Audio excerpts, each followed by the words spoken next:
যেহেতু যেহেতু আমরা বলে থাকি ঐতিহ্যবাহী পল্লিমার সঙ্গে দায়িত্ব পালন করে যাচ্ছে সভাপতি, সেটাতে দিনকে বাড়িয়ে নিচ্ছে অনেক গতি। কেন গতি বাড়ানোর প্রয়োজন মনে করেন আপনার, বিশেষ করে ক্রীড়াঙ্গনকে একটা প্রাধান্য দিয়েছেন কেন? গতিটা বাড়ানো আমাদের বিশেষ প্রয়োজন, আর আমরা চাইতেছি একটু পিছনের জগতে ফিরে যাওয়ার জন্য। আসলে আমাদের পিছনের জগতে ফিরে যাওয়াটা আমাদের জন্য অনেক ভাগ্যবানের একটা কাজ, কারণ আমাদের দেশে ছেলেপেলেরা যেভাবে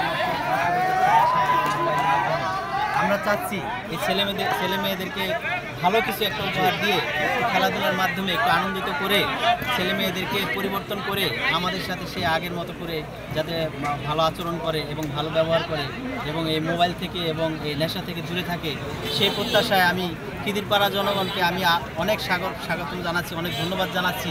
এত বড় একটা আয়োজন আমাদের মাঝে আমাদের যে ছেলেপেলেরা করেছে, আসলে আমরা তো ঢাকায় থাকি, আমরা তো ওইভাবে পরিচালনা করতে পারি না।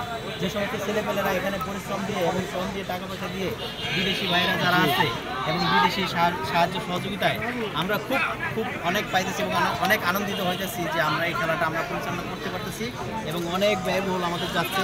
তারপরে আমরা এই খেলাটা পরিচালনা করব এবং সম্পূর্ণ পরিচালনা করব, সামনের দিকে আরও ভালো এবং আরও উন্নত মানের খেলা আমরা দেখানোর চেষ্টা করব এবং আমাদের এই ক্লাব আমরাও একটা ভালো অবস্থানে নিয়ে যাওয়ার জন্য আমরা চেষ্টা করতেছি। আমাদের ক্লাবটা অনেক পুরনো হয়ে গেছে এবং এই ক্লাবটা আমরা নতুন করে আমরা একটা আলোকিত করে সে আলোতে আমরা আলোকিত করার চেষ্টা করতেছি। সবাইকে অনেক